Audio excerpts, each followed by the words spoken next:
Lisa Wade, your friendly neighborhood legal nurse consultant, owner of Wade Nurse Consultants, and creator of our private LinkedIn community, the Attorney Medical Record Resource Group. That is where we get all of our stellar attorney guests.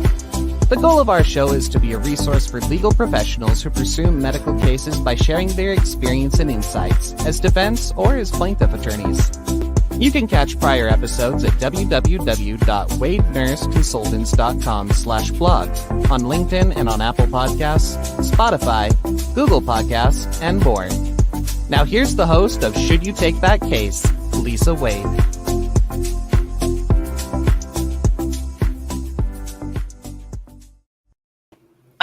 Wonderful. Happy Monday, everyone. Happy Medical Record Monday. And it's me, your host, Lisa Wade, friendly neighborhood legal nurse consultant, owner of Wade Nurse Consultants. Think of us. When you have those tons of medical records you need translated into normal human language, easily understood by judges and juries. And I am also the creator of the Attorney Medical Record Resource Group. That's where we get all of our wonderful attorney guests that we interview, because we use this as an opportunity to get to know one another. And we're going to do that today with our guest, Jesse Capel, and we'll bring him out in just a few more minutes. But first, we want to travel over to the comment section and see who's visiting us live today.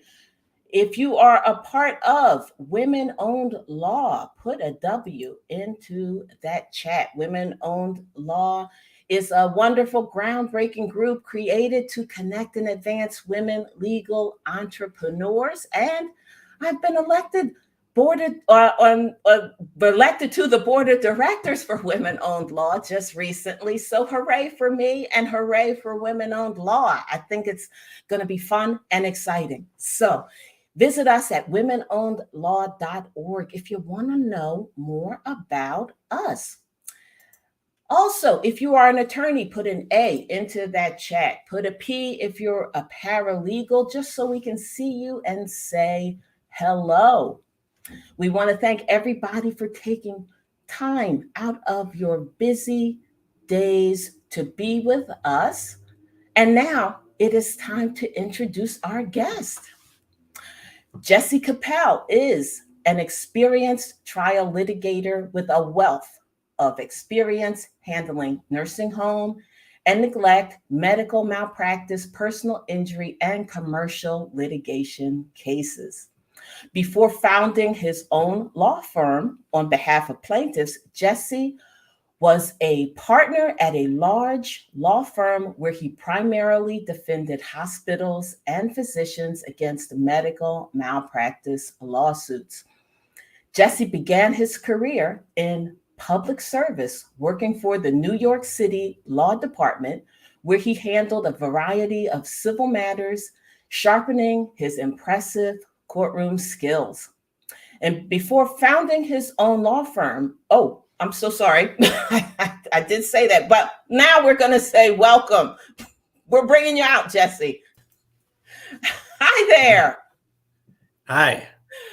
You can read the bio again in case. Okay. I'm just kidding. Thank heavens. Yeah. No, I think they got it. That's my kryptonite. So sometimes, so please forgive me for any floundering on your. No, it sounded really impressive when you were saying it, so I didn't mind hearing it. Well, you are impressive. Oh. So let me just say this, Jesse, we're glad to have you here today. Glad you took time to be with us. And how's the weather in New York? The weather, it's beautiful today. All right. Yeah, just couldn't ask for a better fall, sunny, crisp day. Crisp. I like that word, crisp. All right, crisp it is. All right. Well, Jesse, we're going to talk to you about and get all the juicy details about medical records and how you deal with them in your practice. But first, we want to hear all about you. What what led you to become an attorney? What led you to go to this branch in law, and what do you love about it? Tell us all the details. I don't know if I ever consciously decided to become an attorney.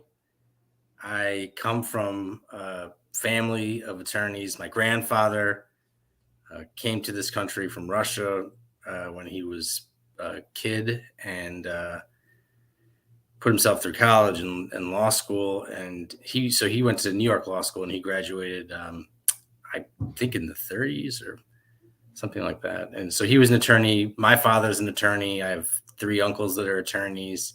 And when I was a kid, I used to go with my dad to night court and watch him. And so I think that had a huge effect on me. And I don't know that I ever really considered anything else. Oh, it sounds like a family legacy. Yeah. But I also was drawn to it. I think that there was something about watching the people in my family practice that just attracted me, and I just, I thought that was what I wanted to do. Mm-hmm.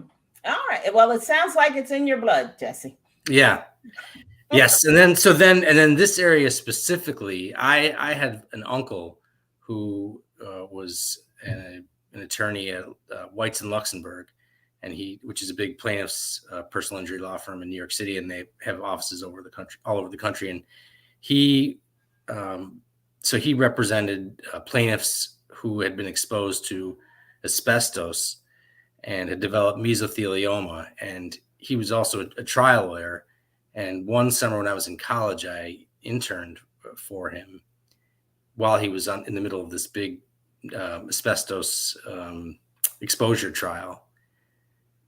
And that was just a definitive experience for me.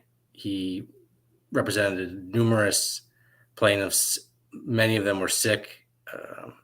Some of them were dying. And he just managed to, the only thing I thought he was sort of this superhuman personality. He was taking on all of these different defense attorneys and was just running circles around them. He was charming, entertaining the judge, and he was inspiring his clients. His clients really admired him, and he won the trial. At the end, he had a big verdict, and it was just a wonderful experience for me, and great to be a part of it. And ever since then, and that trial was in New York Supreme Court and New York State Supreme Court in Manhattan, and I decided that I wanted to move to Manhattan and sort of follow in his footsteps. And so I worked for the city. I got a lot of trial experience working for the city of New York as an attorney after I graduated from law school.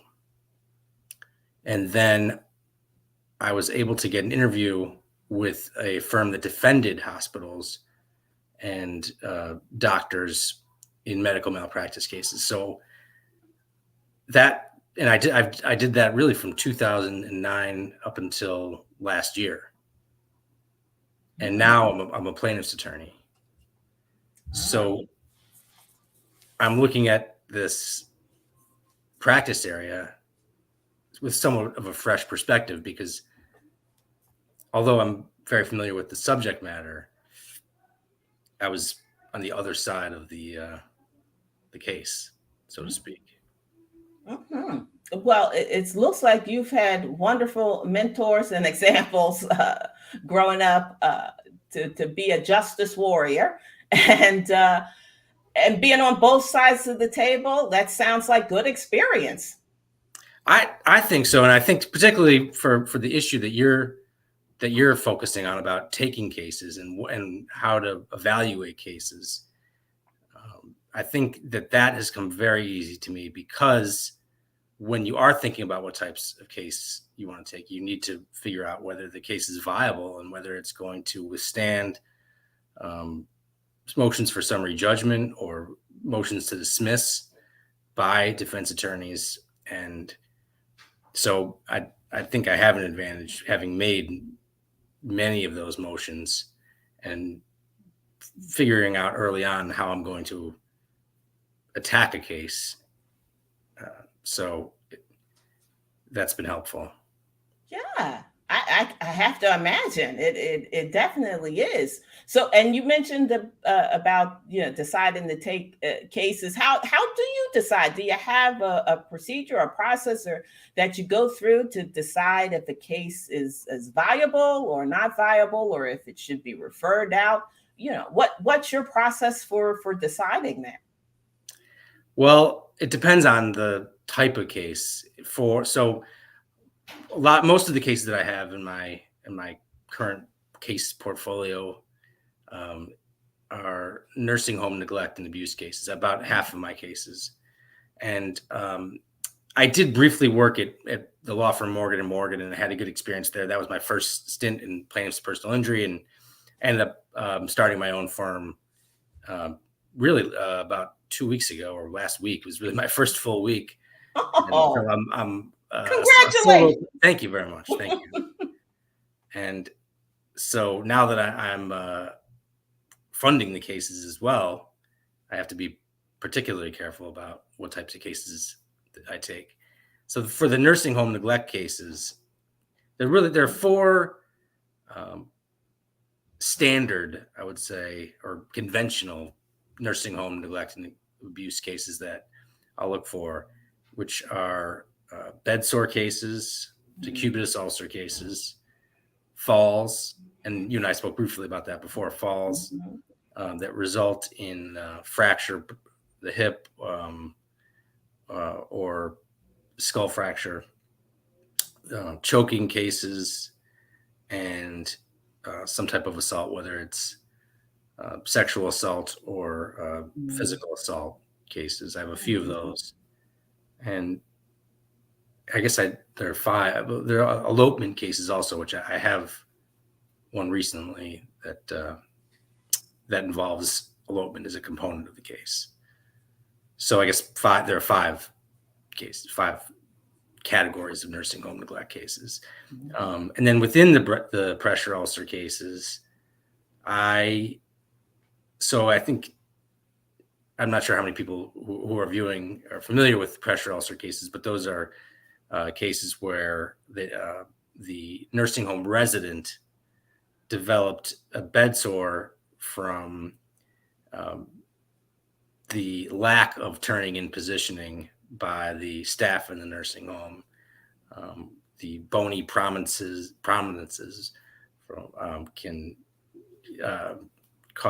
when they're impacting the skin from continuous pressure, they can cause deterioration of the skin. So anyway, there are four stages of pressure ulcers. And I, at this point, or I'm sorry, I guess there are six, right? Because they're stage 1 through 4. Then there's the deep tissue injury and unstageable pressure ulcers. So you're good. You're well versed. Oh, thanks. So I'm looking for stage 3 or 4 or unstageable pressure ulcers. Unstageable pressure ulcers are where there's necrotic skin or eschar is covering the wound, so you can't tell how deep it is. And the reason that I'll take those 3 categories of injuries are because those are the most severe. And in terms of when you're weighing the economics of taking the case, unfortunately, I can't help everyone. Those are the cases that I think are the most meritorious and worthy being prosecuted. For the fall cases, like I said, I wouldn't, if it's just a soft tissue injury or something like that, I typically wouldn't take it. But if the fall resulted in a hip fracture, skull fracture, I have a case where the fall resulted in shoulder fracture, I would take those cases. And those cases are I would be more likely to file those cases if the nursing home resident had a history of falls, or if there was an indication in the records that there was some other indication that the resident was likely to fall. Either because they could be on various medications, or just that they're have an unsteady gait. So those are things I look for. The patient-on-patient assault cases, I have a few of those now. I have one case that was a homicide. That was that case has actually been in the press, and it happened in May of 2021 in a nursing home in the Bronx in the dementia unit. And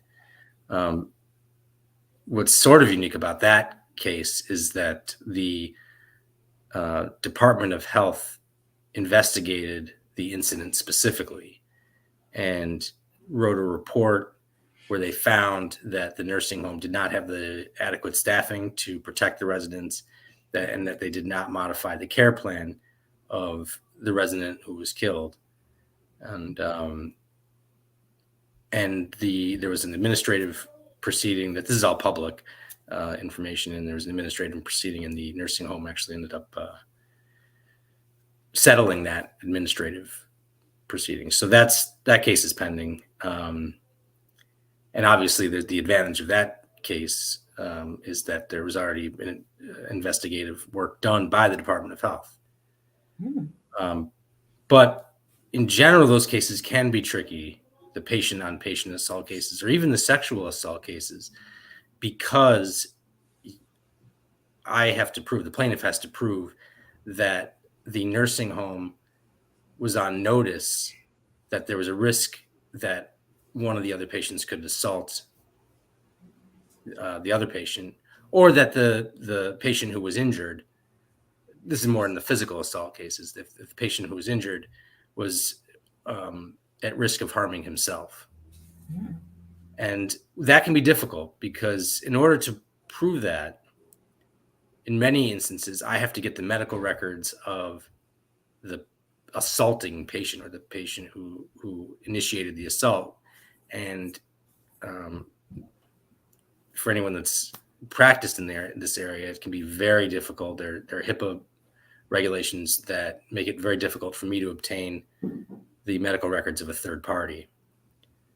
So, but I do have a couple of those cases where, and I've spoken with experts that have advised me, when you have a very serious assault that may look like it arose in just one particular instance, the fact is that someone who has the capacity to really injure somebody in a nursing home, that there's a high likelihood that they've done it before. It doesn't just come out of nowhere. There typically are warning signs. So there are ways for me to get the medical records of the third party, or the aggressor, and that usually involves filing the case first, and proceeding with discovery and making some type of a motion to the court to show why it's necessary in this case to get the medical records of the third party. Well, it sounds like you take everything case by case. You don't make a blanket judgment or about what you're going to take or not. You dig right in and get all the details before you decide. No, it's for me, it's a torturous process, and the most difficult part of being a plaintiff's attorney I found is telling people that I can't take the case, and that even though I don't think. I'm not disputing that there was neglect, but I can't prove it based on what I've seen, and that those conversations are horrible. I've received some nasty emails from people, and I'm not I'm a lawyer, so I'm used to the slings, that kind of talk. Yeah. So that can be challenging, but I think that I'm convinced that it's much better for me to decide early on that I don't want to take the case, rather than take the case because I'm too scared to tell the people that I can't win the case. And then you get into the litigation and it's 3 years, and the other side, you get the defense attorneys are making motions to dismiss, and it's better to just make that decision, I think, as soon as possible and deal with those difficult conversations. All right. Well, it sounds like you don't make your decision until you have a thorough review. That's correct. All right.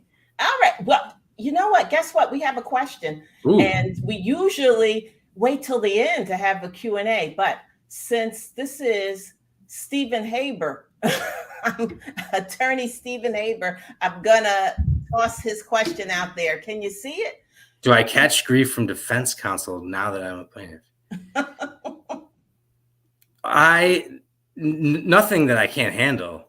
I would say more friendly ribbing from the defense attorneys that I've come across, that I dealt with in my prior work experience as a defense attorney. I have a very good friend who is now, our clients are adversaries. I don't like to say the attorneys and I are adversaries, but our clients have an adversarial relationship. And so he sometimes busts my chops. But no, actually, I think I found it to be, if anything, somewhat of an advantage, because I can put myself in the shoes of the defense attorneys, and I've been in their world. I understand the pressures that they face, representing large hospitals, particularly, or nursing homes. There's a lot of administrative work that you have to do, and sometimes some second guessing.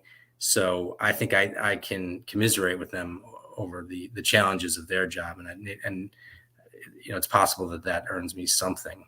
But as I'm only in my second week as a solo practitioner, we'll see how far it gets me. Okay. All right. Well, Stephen had one more comment. That is absolutely the case, and especially now, because it's much more difficult for defense attorneys to bill, because there aren't at least in New York, there aren't as many in-person court appearances. And so the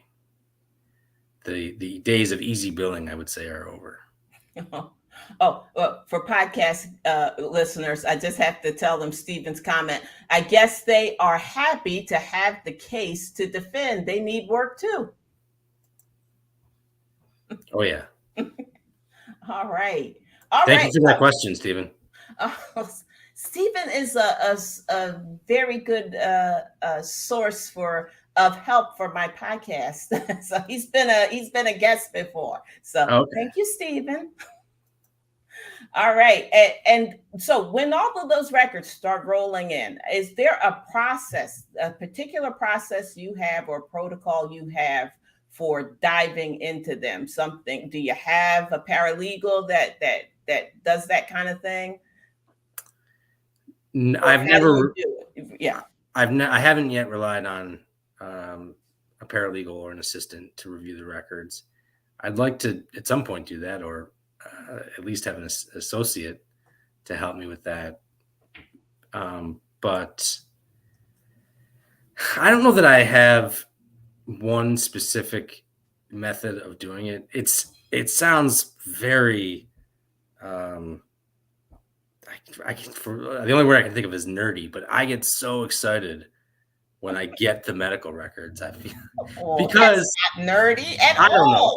For whatever, I only because it's if this whole thing is a puzzle, which I think it is. If proving the case is really a puzzle, and the medical records are the biggest piece of that puzzle, because the only thing I've had up until that usually is just what my client has told me about what's happened, and as I'm sure you've seen many times, the discrepancy between what my clients have told me about what happened and what the medical records. Not to say that one side is right or wrong, because the medical records can be wrong too sometimes, but there can be a big gap. So at any rate, I see the medical records as the greatest opportunity for me to prove my case. All right. Yes, it contains all the juicy details. All the juicy details. So what I've been doing now,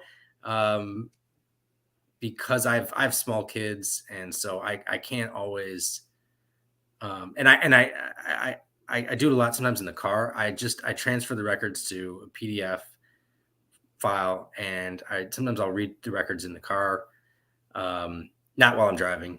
Well, thank goodness. Yes, yeah.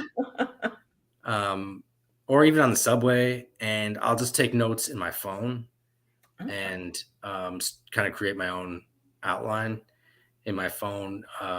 Sometimes I do it at night. I think that the record, I need time. I need to be in a place where I can really concentrate. And I even though I need to, there's certain times in the day now, at least that I'm getting a little bit older, and that I just where I reach a certain hour of the afternoon where I just realize I'm just kind of shot, and that I can only do certain specific tasks. I can talk on the phone, I can do podcasts, but I can't just really focus. So more than a specific method of doing it, I would say is just finding time where my brain is fresh, and I'm able to jot down notes in some coherent fashion and figure out what usually I know what I'm looking for. So, for bed sore cases, I think, I'm looking for most importantly, whether there was a pressure ulcer present on admission to the nursing home.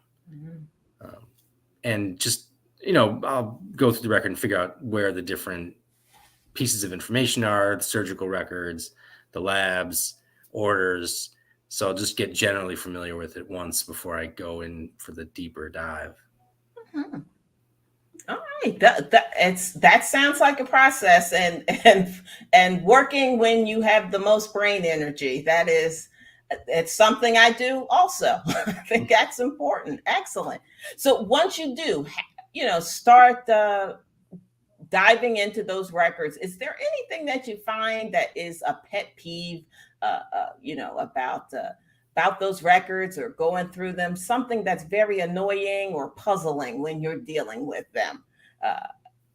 Well, other than the fight sometimes that there is just to get them in the first place, there's also the problem of when the records are missing. And that to me is the most deflating experience, when I've done everything I can. I've called whoever I can call in the nursing home or the hospital to get the records, and my assistant's helping me with that. We finally get the records and they're not complete. And then that to me is, because then I just think, oh my God, I got to go through this again to get the records. So that's one issue. Yeah, that's like when you're sitting down to read the paper, if the people are reading the paper now, anyway, if they sit down to read the paper and they're like 3 sections missing. So I can see how that could be frustrating. Sure. The only other thing that frustrates me about the medical records is with the advent of the EMR, there's just a lot of repetitive information. And I can only attribute that to my fellow attorneys that have made it more necessary to document tediously. So I gotcha. Yeah, those EMRs, it's just a lot of extraneous information and redundancy. Yeah, it's hard to pick out all the good juicy nuggets out of all of that minutia. I understand. Well, you have given us wonderfully good information and wonderful details about your experiences. Is there anything you've missed that you want to share with newbie or veteran attorneys out there when they're deciding to take these types of cases? And what else do you have to share? Well, we were talking earlier before we went live, and you mentioned something about the bed alarms, and I was curious if you could share what you know about those bed alarms, because there are, and not necessarily into the tech, on whatever level you feel comfortable commenting in terms of not, you need to get into the electronics of the alarms, but just generally how they work, because there are cases where there may not have been a prior fall, but the nursing home was concerned that the resident was not being careful about getting up, so they'll put those bed alarms on. I was just curious if you can tell anything you can say about the alarms would be helpful to me. Well, I only thing that I can say about alarms is they're much like I mean, like any other alarm. Car alarms, house alarms, they don't necessarily prevent something from happening, but it is to alert you, ahead of time. So that it puts you on notice or put you on warning. So that's how I consider bed alarms. Not necessarily that they can alert you to something that's happening, and those people that are identified as risk or at risk. Uh, I think that's a big important part. What kind of assessment did they have, and what that assessment showed, uh, and how that alarm was the answer to to those deficits. Right. So, that alarms, they, like I said, they work just like car alarms. Doesn't keep anybody from snatching and grabbing your car, but it does let you know something's happening. Sure. So that's all I got to say about No, that's alarms in general. right. Yeah, but it's as it's once you get those records and you start diving in, that's where all the details are. Sure. So yeah, and I can't make a decision about it until I get all of the details. So that's it. I only Me have neither. something general to say about alarms. The only thing that I would say, just generally, because we're talking about my experience as an attorney, is that I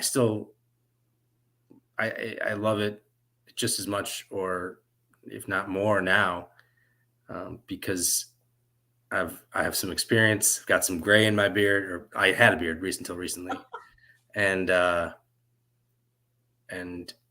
feel like I can accomplish more now, and especially now that I have my own firm, I can help a lot of people, and I have the tools to do it.